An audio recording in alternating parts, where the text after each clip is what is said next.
नमस्कार प्यारे दर्शकों, आप सभी का इस सुहाना सफर कार्यक्रम में हार्दिक स्वागत है, अभिनंदन है। हमने अभी तक इसी ऊपर चर्चा करते आए कि क्या खाना है और क्या नहीं खाना है, लेकिन कभी गहराई से इस बात के ऊपर विचार नहीं किया कि क्या सोचना है, क्या नहीं सोचना है। कभी इसके ऊपर कभी सोचा ही नहीं कि हमारे संकल्प का प्रभाव हमारे मन मस्तिष्क पर, हमारे जीवन पर इतना असर डालता है कि हमारा जीवन कहीं का कहीं भी पहुंच सकता है। मुझे एक छोटी सी घटना याद आ रही है। एक परिवार में माँ बाप और उनका एक बच्चा रहता था। बच्चा थोड़ा सा बड़ा हुआ, स्कूल जाने लगा। उसी समय उसके पिताजी की मृत्यु हो गई। माँ अकेली रह गई और चूंकि माँ बहुत हिम्मती थी, उसने हिम्मत करके अपने बच्चे को पढ़ाना लिखाना शुरू किया। जब बच्चा स्कूल में पढ़ रहा था, कुछ दिनों बाद उसका प्रिंसिपल ने एक छोटा सा पर्ची दिया और उस बच्चे को कहा कि बेटा, इस पर्ची को सिर्फ अपनी माँ को दिखाना, किसी को नहीं दिखाना, खुद भी नहीं पढ़ना। बच्चे ने वैसा ही किया। वो पर्ची लेकर के घर गए और अपने माँ को दिखाया। माँ जब उसको पढ़ी तो पढ़ते पढ़ते बहुत जोर जोर से रोने लगी। बच्चे के मन में विचार आया कि क्या बात है, मेरी माँ क्यों रो रही है। बच्चे ने बहुत प्यार से पूछा, मम्मी क्या लिख दिया है प्राचार्य ने जो आप इतना जोर जोर से रो रही हो। तो उसकी माँ ने कहा, बेटा अपने आप को पहले संभाला और कहा, बेटा आपके लिए लिखा है कि आप बहुत बुद्धिमान हैं, आपके अंदर बहुत योग्यता है, आप बहुत आगे जा सकते हैं, आपका बेटा बहुत पढ़ने में होशियार है। हमारा स्कूल आपके बच्चे के एजुकेशन के लायक नहीं है। आप इसको किसी ऐसे स्कूल में पढ़ाइए जहाँ बहुत उच्च क्वालिटी की पढ़ाई पढ़ाई जाती है। माँ ने आसपास वालों से सहयोग लिया, अपने रिश्तेदारों से सहयोग लिया और उस बच्चे को ऐसे स्कूल में पढ़ाई एडमिशन दिलाया जहाँ पर उच्च क्वालिटी की पढ़ाई होती हो। बच्चा आगे चल करके बहुत बड़ा साइंटिस्ट बना। बहुत खुशी हुई माँ को और उनका जीवन यापन ऐसी चलता रहा। कुछ समय बाद माँ की मृत्यु हो गई। वो बच्चा जो छोटा था वो बहुत बड़ा वैज्ञानिक बन गया। एक दिन अपने कमरे में बैठा बैठा विचार आया, आज घर की थोड़ी सफाई कर लेता हूँ। सफाई करते करते उसे एक दिन वही पर्ची मिला जो उसकी माँ के लिए उसके प्रिंसिपल ने बचपन में दिया था। उसको खोल करके देखा, उसमें लिखा था कि आपका बच्चा बहुत कमजोर है पढ़ने में, ये बच्चे के लायक हमारा स्कूल नहीं है, हमारा स्कूल का नाम खराब हो जाएगा, इस स्कूल से निकाल करके कहीं और एडमिशन दिला दीजिए, आपका बच्चा बहुत कमजोर है। उस दिन वो माँ के आंखों में आंसू आया था, आज उस बच्चे के आंखों में आंसू आ गया कि उसने मन में सोचा कि अगर आज मेरी माँ ने सत्य बात बताई होती तो आज मैं वैज्ञानिक नहीं बन पाता, बल्कि मेरी माँ ने निगेटिव बात को भी पॉजिटिव में परिवर्तन करके मुझे ऐसे बताया कि आप बहुत बुद्धिमान हैं, आप बहुत होशियार हैं। हमें ये जानने को मिलता है कि सच में हमारे जीवन में कभी कभी दूसरे का भी सहयोग ऐसा मिल जाता है जिससे हमारा जीवन गतिमान हो जाता है, ये सफर सुहाना हो जाता है। प्यारे दर्शकों, मैं बताना चाहता हूं कि ये घटना केवल काल्पनिक नहीं, केवल कहानी नहीं, बल्कि ये सत्य घटना है। हम इसी ऊपर आज चर्चा करेंगे। हमारा संकल्प का प्रभाव कैसे पड़ता है, हमारा संकल्प कहाँ कहाँ काम करता है, हमारे संकल्प में कितनी शक्ति है। आदरणीय सूर्य भाई जी, गीता बहन जी, आप दोनों का हमारे स्टूडियो में हार्दिक स्वागत है, अभिनंदन है। गीता बहन जी, जैसे मैं शुरू में एक छोटा सा कहानी, क्या सत्य घटना है कि एक बच्चे के ऊपर उसकी माँ का कितना प्रभाव पड़ा, तो हम अपने संकल्प शक्ति को, हमारी जो सोच की शक्ति है, सकारात्मक शक्ति है, या यूं कहें कि पॉजिटिविटी जो संकल्प है, उसको काम कैसे कराएं, उसको विकसित दिशा में कैसे लेकर के जाएं। उस माँ ने बहुत ही समझदारी से अपने बच्चे के मन में ये स्वीकार करा दिया कि तुम कमजोर नहीं बल्कि बहुत बुद्धिमान हो, बहुत होशियार हो और बहुत ही बड़ा स्कूल तुम्हारे लायक है। ये तो छोटा स्कूल है, ये एजुकेशन तुम्हारे लायक नहीं है। तो उसके मन में ये स्वीकार करा दिया और उस बच्चे ने ये स्वीकार कर लिया कि मैं बहुत होशियार हूँ, ये प्रिंसिपल ने लिख के दिया है। तो बहुत ही बुद्धिमत्ता से माँ ने काम लिया और उसी बुद्धिमत्ता के कारण वो बहुत बड़े साइंटिस्ट बने। हम कोई भी विचार अपने मन में उत्पन्न करते हैं तो उसमें से तरंगे उत्पन्न होती हैं, बहुत ही सूक्ष्म तरंगे होती हैं, लेकिन उसका बहुत महत्वपूर्ण रोल हमारे ऊपर, प्रकृति पर और ब्रह्मांड पर पड़ता है। अब यदि मेरी सोच सकारात्मक है, बहुत पॉजिटिव है, शुभ है, शक्तिशाली है, कल्याणकारी है, तो ये तरंगे बहुत ही पावरफुल होती हैं। जैसे मैंने यहाँ सोच उत्पन्न की, कोई भी सोच, मान लीजिए कोई पॉजिटिव है, नेगेटिव है, जो भी सोच मैंने यहाँ उत्पन्न की, तो उस सोच में से, उस विचार में से तरंगे पैदा हुई और वो मेरे ही चारों तरफ एक सर्कल बना लेती हैं। और यदि मेरी सोच पॉजिटिव है, सकारात्मक है, तो ये तरंगे अग्नि की माफिक होती हैं, गोल्डन कलर का आकार लिए होती हैं, जो मेरे लिए सुरक्षा कवच बन जाती हैं। तो ये नकारात्मक शक्तियां जो उनमें से तरंगे निकलती हैं, ये इतनी डर्टी होती हैं, इतनी गंदी जैसे होती हैं, जैसे एक मिल से धुआं निकलता है। कैसा धुआं निकलता है कि उसे देख के हम अपना नाक बंद कर लेते कि ये दूषित धुआं, प्रदूषित धुआं कहीं मेरे अंदर ना प्रवेश कर जाए। तो इसी प्रकार से हम यहाँ से धुआं फेंकने लगते हैं और वो इतना वीक ओरा बनाता है कि हम जितनी भी हमारे आसपास नेगेटिव ऊर्जा है उसे अपनी तरफ आकर्षित करने लगते हैं। एक बात पर हम विशेष फोकस डालेंगे और दर्शकों को बताना चाहेंगे, हम जितने पॉजिटिव होते हैं उतनी ही पॉजिटिव ऊर्जा को, एनर्जी को हम अपनी तरफ आकर्षित करते हैं। और जितने ही हम नेगेटिव होते हैं तो जो हमारे आसपास नेगेटिव ऊर्जा है उसको हम अपनी तरफ अट्रैक्ट कर लेते हैं। तो ये जो हमारी नकारात्मक ऊर्जा के कारण जो हमारे चारों तरफ एक सर्कल नेगेटिव बन जाता है, एक डर्टी, एक बहुत वीक ओरा बन जाता है, उसमें कोई भी नेगेटिविटी बहुत इजीली प्रवेश कर लेती है और हमें बहुत बहुत और ज्यादा नेगेटिव बनाने लगती है। बहुत गहरी बात आप सुना रहे हैं कि हमारा निगेटिव का प्रभाव हमारे पॉजिटिव का प्रभाव कैसे पड़ता है।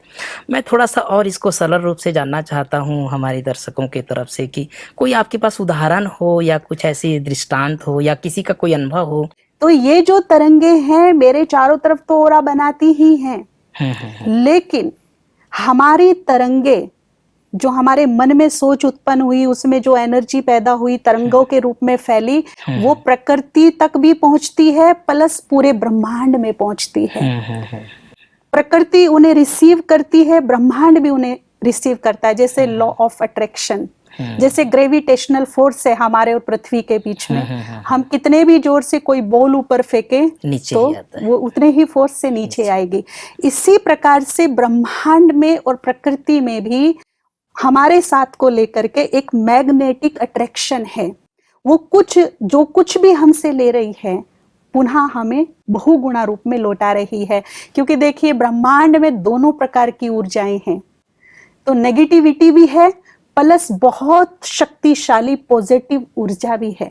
यदि यहाँ से हमारी सोच पॉजिटिव है, तरंगे हमारी पॉजिटिव फैली, ब्रह्मांड ने, प्रकृति ने रिसीव की, तो वो पॉजिटिव एनर्जी में मिल जाती है और बहुगुणा रूप में लौट कर आ जाती है और हमारी सिचुएशन हमारी मन की स्थिति के अनुसार क्रिएट हो जाती है। भाई साहब थोड़ा सा और, गीता बहन तो बहुत गहरी बात बताई हम लोगों को, थोड़ा हमारे दर्शकों को इसको और सरल करके थोड़ा बताएंगे कि कैसे निगेटिव का प्रभाव और पॉजिटिव का प्रभाव पड़ता है।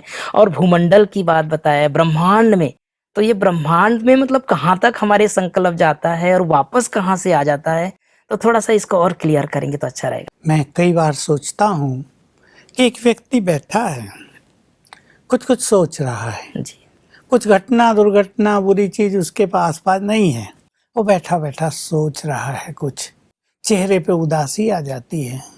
बच्चे दौड़े आते हैं, मम्मी क्या बात है, खुश नहीं हो आज?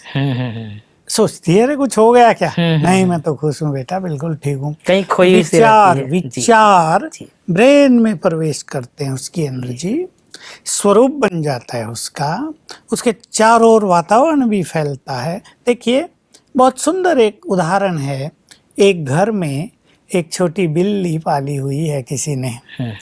घर में खुशी का माहौल है, सब देख सकेंगे कि बिल्ली उछल कूद कर रही है, आनंद में है। और वहीं कोई ट्रेजेडी हो गई है, जी। सब गमगीन हैं, तो बिल्ली भी एक किनारे पर चुपचाप बैठी सबको निहार रही है। मैं तो और भी निरीक्षण किया, एक घर के आगे आंगन में कुछ छोटे छोटे पौधे लगाए हुए, फूलों के पौधे।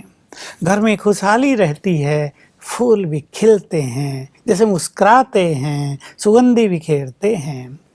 और मान लो किसी घर में अंदर लड़ाई झगड़ा होता है, आपस में बहुत टेंशन रहती है, तो निगेटिव एनर्जी फैलती है, तो फूल भी मुरझाते हैं, पौधे भी सूख जाते हैं। पौधे भी सूख ये तो कभी जाते हमने हैं। सोचा ही नहीं भाई साहब कि हाँ। हमारे संकल्प का प्रभाव जंतु जानवर पर, बिल्ली पर और हमारे गमले पौधे सब पेड़ पर। सबके ऊपर पड़ता है। मैं तो हमेशा ही कहता हूँ, देखिए फूलों में, गुलाब में कितनी खुशबू होती है, पर आज बहुत घरों में ऐसे गुलाब है कि थोड़ी सी खुशबू दिखाई नहीं देती है।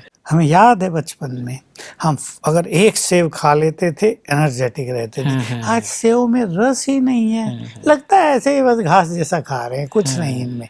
इसका कारण ये है कि मनुष्य की निगेटिव एनर्जी ने इन सब को प्रभावित कर दिया है। मैं बहुत गहराई से सोचा करता हूँ, जब कई पंडित लोग, ज्योतिषी लोग हमारे पास भी आते हैं, हमारे यहाँ राजयोग करते हैं, ज्ञान लेते हैं, और हम तुलना किया करते हैं ज्योतिष और ईश्वरीय ज्ञान में कितना सामंजस्य है। तो ज्योतिष विद्या भी है, तो सत्य कोई उसको जाने या न जाने, वो जानने वाले पर है कि उसका जानकार कितना एक्सपर्ट है। तो मैं सोचा करता हूँ, लोग कह रहे हैं इस ग्रह का ये इफेक्ट तुम पे हो रहा, इस समय तुम पे ये बुरा इफेक्ट है, इस समय सारी सृष्टि पर ही राहु की दशा है 1 घंटे के लिए। लोग ऐसा सोचते हैं। मैं सोचता हूँ ये प्रकृति की चीजें हैं, जड़ है, चंद्रमा, सूर्य, मंगल, जो भी ये ग्रह हैं, सब जड़ हैं। अब क्या जड़ वस्तुओं में इतनी ताकत आ गई है कि वो चेतन मनुष्य पर अपना प्रभाव डालने लगा है?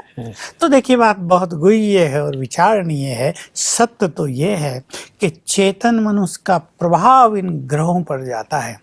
तो देखिए, जितने भी यहाँ मनुष्य हैं, हम 5 मनुष्यों को ले लें। एक बहुत महान व्यक्ति है, एक पंडित पुजारी है, एक आम काम करने वाला व्यक्ति है, एक चोरी करने वाला है, एक बहुत क्रिमिनल है, बड़ा वायलेंट है। अभी एक एक व्यक्ति के संकल्पों की तरंगें अब दूर दूर तक जा रही हैं, ये सारे ब्रह्मांड में फैल रही हैं। इससे सभी तारे भी प्रभावित हो रहे, आकाश भी प्रभावित हो रहा है, वायु पर भी इसका प्रभाव पड़ रहा है, तो ये ग्रह भी इससे प्रभावित हो रहे हैं। अब जिस ग्रह का जिससे कनेक्शन है, उसके वाइब्रेशंस उसको जा रहे हैं, वो एब्जॉर्ब कर रहा है ग्रह। अब जो चीज उसने ले ली वो रिटर्न करेगा, उसे वो रिफ्लेक्ट आउट होगा। तो वही तरंगे का अमुक समय पर उस व्यक्ति के पास आने लगती हैं। ये है ग्रहों का इफेक्ट। तो फाइनली ग्रहों को दोष नहीं हम दे सकते, दोष हैं हमारे कर्म और फिर उठने वाले हमारे मन के विचार। तो इतना गहरा इसका प्रभाव पड़ता है। देखिए, एक व्यक्ति, एक तपस्वी जंगल में जाकर एक पेड़ के नीचे बैठ के तपस्या करता है, शांति के वाइब्रेशंस फैलते हैं उससे चारों ओर। तो ये पेड़, उसका तना, जहाँ उसकी जड़ है, अगर उस पे एक प्लेटफॉर्म जैसा बना हुआ, वो ये सब उसके सुंदर वाइब्रेशंस को ग्रहण करते रहते हैं। और अगर वो मान लो 10 साल वहाँ तपस्या करता है, तो पेड़ की हर टाली में, पेड़ के हर पत्ते में वो वाइब्रेशन समा जाते हैं, और जो भी व्यक्ति वहाँ जाकर बैठेगा उसको शांति की अनुभूति होगी। एक जगह मुझे एक प्रैक्टिकल घटना याद आ गई। हमारे ही ईश्वरीय विश्वविद्यालय का एक बहुत सुंदर रिट्रीट सेंटर कर्नाटक में कहीं बन रहा था, शहर से 20 किलोमीटर। हमें ले गए, 125 आफूस आम के पेड़ भी थे वहाँ, उन्हें काटना नहीं था, उन्हें बचाते हुए मकान बनाने थे, हॉल बनाना था। मुश्किल से 2-3 पेड़ कटने थे, हॉल क्योंकि बड़ा था उसके निर्माण के लिए। बहुत सारे भाई बहने उसके फाउंडेशन स्टोन लगाने के समय इकट्ठे हुए थे, हम लोग तो उनके मेहमान थे ही। तो हमने सबको ये राय दी कि आप जब यहाँ सब आएं, एक 5-5 का ग्रुप हर पेड़ के नीचे बैठ जाए और बहुत अच्छा 1 घंटा रोज मेडिटेशन करें। तो इन पेड़ों से भी वो वाइब्रेशंस चारों ओर फैलने लगेंगे। और जो व्यक्ति इस कैंपस में आएगा, काफ़ी बड़ा था वो, है तो उसको उस तरह की गुड फीलिंग होगी और ये मानवता के लिए बहुत ही सुंदर सेवा होगी। तो इस तरह ये वाइब्रेशंस काम करते हैं। मैं आपसे जिज्ञासावश पूछना चाहता हूँ, आज की कॉमन एक समस्या हो गई कि हम जैसे आप बता रहे हैं हमारा संकल्प का प्रभाव पूरे ब्रह्मांड पर सभी ग्रहों पर जाता है। तो कई बार आज लोग परेशान है कि गर्मी में कभी बारिश हो जाती है या बारिश में कभी गर्मी हो जाती है या ठंड में कभी गर्मी हो जाती है या गर्मी में कभी ठंड हो जाती है। तो ये जो वातावरण में जो प्रभाव पड़ रहा है या वातावरण में जो परिवर्तन आ रहा है, क्या इसके भी जिम्मेदार हम स्वयं हैं? देखिए, मनुष्य ही सब चीजों का जिम्मेदार है। रेगिस्तान में ओले पड़ गए, जहाँ कभी बारिश नहीं होती, अरब कंट्रीज में वहाँ बड़ी अच्छी बारिशें हो गई। तो ये क्लाइमेटिक चेंज तो हो ही रहा है। अब ये धरती भी बदलेगी, इसका एक्सिस भी चेंज होगा, सागर की लोकेशन भी चेंज होंगी। तो ये मनुष्य के संकल्पों के प्रभाव से ही सब कुछ हो रहा है। मनुष्य के विचारों की तरंगों का प्रभाव ही कहीं ना कहीं जिम्मेदार है क्लाइमेटिक चेंज के लिए। मुझे एक बहुत ही सुंदर सच्ची घटना याद आ रही है जो मैं बताना चाहूंगी। हमारा कैंपस है शांतिवन, यहाँ एक बिहार से माता आई सेवा के लिए। हमारे यहाँ आते रहते हैं सेवाओं के लिए देश भर से लोग। वो माता दिन में कम से कम 10 बार 10 अलग अलग भाइयों को बहनों को पकड़कर एक बात बोलती थी कि भैया वैसे तो मैं बहुत खुश हूँ, बहुत अच्छी हूँ, स्वस्थ भी हूँ, लेकिन बस एक प्रॉब्लम है। क्या प्रॉब्लम है? मैं बहुत गरीब हूँ। वो बार बार यही बोलती थी, मैं बहुत गरीब हूँ। जैसे उसने गरीबी को अपने अंतर मन में स्थान दे दिया, स्वीकार कर लिया कि मैं बहुत गरीब हूँ, और यही वो सोचती थी, यही बोलती थी। तो देखिए, मैंने कल भी आपको बताया था कि दो अपोजिट एक साथ इकट्ठे नहीं रह सकते। तो धन आने के सारे मार्ग उसकी सोचने बंद किए हुए थे। तो एक दिन एक भाई ने, हमारे जो राजयोग का अभ्यास करते हैं, बहुत अच्छी संकल्प शक्ति पर उनकी कमांड है, उन्होंने उससे बात की और कहा कि माता, आप ये जो रोज रोज कईयों को पकड़ के बोलती हो कि मैं बहुत गरीब हूँ, भगवान ने सब कुछ अच्छा दिया, बस मुझे गरीब बना दिया ना, ये अच्छा नहीं किया। तो आप ये जो बोलती हो कि मैं बहुत गरीब हूँ, आप अपने इस विचार को बदलो। भगवान ने आपको क्या क्या दिया वो याद करो। देखिए, आपको इतना सुंदर शरीर मिला है जिसकी कीमत आकी नहीं जा सकती। उसको यही बार बार बताया कि तुम गरीब नहीं हो। देखो, तुम भगवान की सेवा करती हो, भगवान के अंग संग का अनुभव करती हो, तुम्हारे पास शांति सुख संतोष के खजाने हैं जो किसी के पास नहीं है। उसको ये बोला कि चलो मैं आपको 5 लाख रुपए देता हूँ, आप मुझे कहीं से खुशी खरीद के ला दो, शांति खरीद के ला दो, लेकिन वो तुम्हारे पास है, वो तुम्हारे पास है, सबसे कीमती दौलत तुम्हारे पास है। तो तुम गरीब कहाँ हो? अपनी सोच बदलो। तुम सुबह उठ करके रोज भगवान को धन्यवाद करो कि हे भगवान, तूने मुझे बहुत कुछ दिया, मेरे जीवन में संतोष दिया, खुशी दी, लायक बच्चे दिए, तेरा कोटि कोटि बार धन्यवाद। और तुम शुक्रिया करो कि जिस पर भगवान की आशीर्वाद हो, भगवान की कृपा हो जिसके ऊपर, वो गरीब हो ही नहीं सकता। तुम जैसे सुनाओ पूरे ब्रह्मांड को, सुना दो पूरी प्रकृति को पूरे कॉन्फिडेंस के साथ, मैं इस दुनिया की सबसे रिचेस्ट पर्सन हूँ, मैं बहुत धनवान हूँ, मैं गरीब हूँ ही नहीं, क्योंकि मेरे पास बेमोल खजाने हैं, मेरे पास खुशी है, मेरे पास शांति है। इससे बड़े खजाने दुनिया में कोई हो ही नहीं सकते। तो माता को तैयार किया कि तुम स्वीकार करो तुम धनवान हो। ठीक है, माता ने ये स्वीकार कर लिया और वो रोज सुबह उठने लगी, खुले दिल से भगवान का धन्यवाद करने लगी। अब उसकी टोटली सोच बदल गई। जहां वो रोज बोलती थी मैं गरीब मैं गरीब मैं गरीब, स्वीकार कर चुकी थी, अब उसने उस गरीबी को अपने दिमाग से निकाल के फेंक दिया। अब वो रोज सोचती है मैं बहुत धनवान हूँ, मैं बहुत सुखी हूँ, मैं बहुत धनवान हूँ। और आपको बताऊं, एक ऐसा वंडरफुल रिजल्ट सामने आया जो हमारे लिए भी बहुत सोचने की बात थी। कम से कम 20-25 दिन के बाद ही उसके बेटे का फोन आया बिहार से।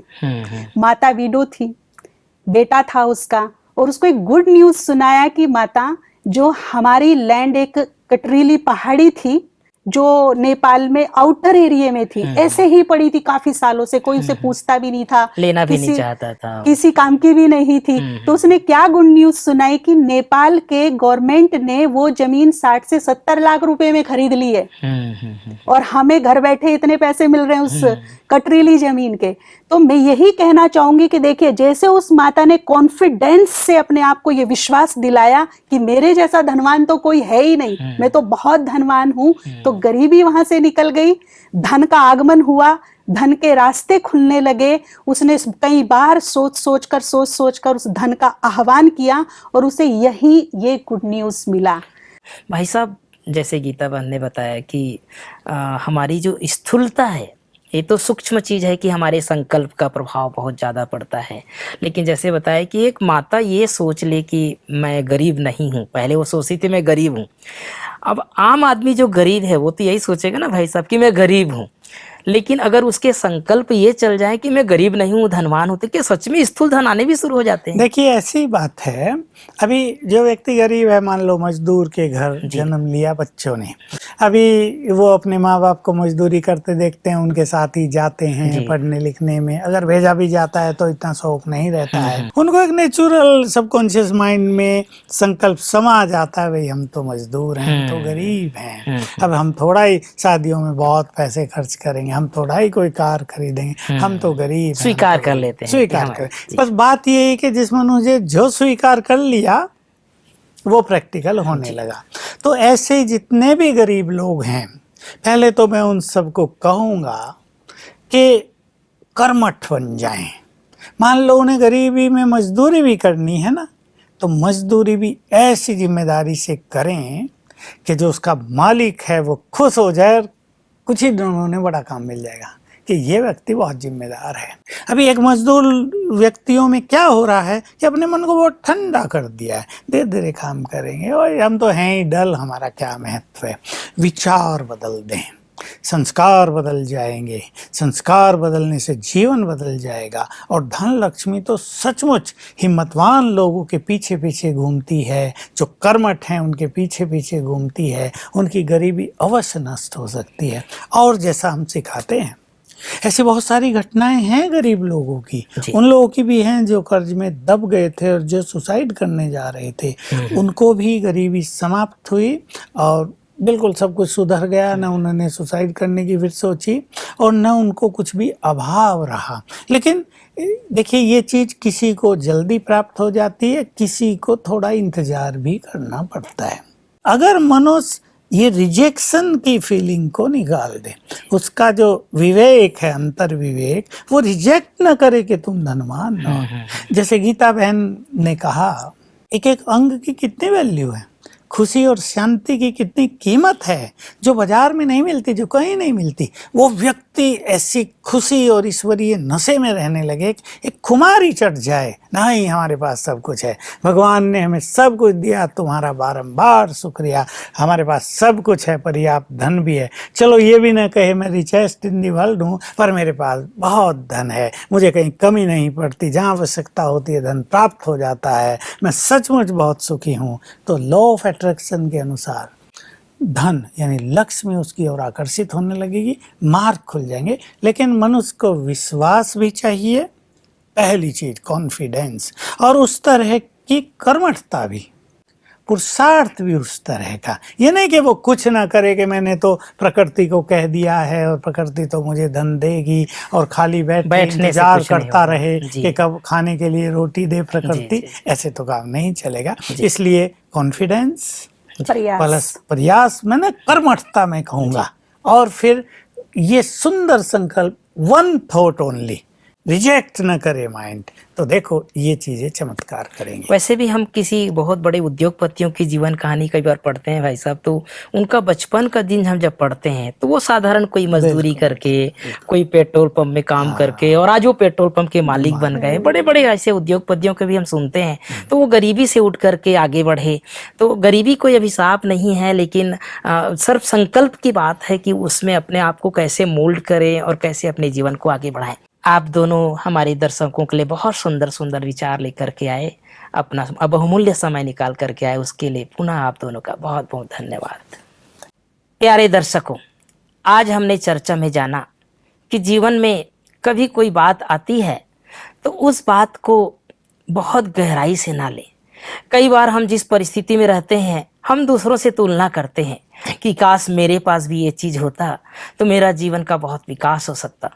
लेकिन हमारे अगर संकल्प अच्छे हैं, श्रेष्ठ हैं, हमारे अंदर खुशी का संचार हो रहा है तो हर परिस्थिति का सामना कर सकते हैं। अपने जीवन का आनंद लीजिए।